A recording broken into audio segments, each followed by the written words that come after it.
Another piece of advice that I would say to myself first and foremost, because everything that I'm, in the end, أنا واعظ نفسي, because I had a teacher who wrote a book called الواعظ غير متعظ, the man who gives counsel and then doesn't take his own counsel. So may Allah forgive us for any counsel we give that we don't take.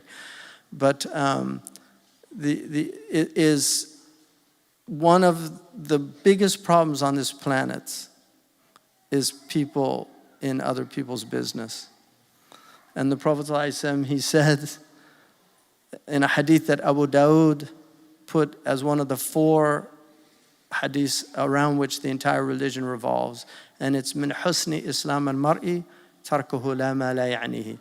From the beautiful Islam of a person is that they mind their own business.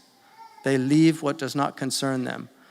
Ya'ni is what, the Arabs, like we say in English, people that they say, like in America, I don't know what they say here in England, but we say, It's kind of a filler word when you're talking to somebody. In a lot of Arab countries, they say ya'ni as a filler word. So ya'ni means it means, but ya'nika, it means for you. And so this is Mullah Nasruddin, who they tell a lot of hikmah stories with him, but a man who was a busybody came to his house and knocked on the door, and he said, Mullah, your next door neighbor, you'll never believe this, he's making all these sweetmeats. And Mullah said to him, what's that to me? Like, la ya'nini. He said, no, he's making them for you. And he said, so what's that to you? And there's a great wisdom in that. It's just, does this concern you? Imam Shafi'i asked Imam Malik, how old are you? And Imam Malik said, Aqbal ala sha'nak, mind your own business. And Imam Shafi'i, after that, if anybody asked him his age, he would say, Aqbal ala sha'nak, mind your own business. So this is called fudul. The Arabs call it fudul. And it's that thing of just curiosity.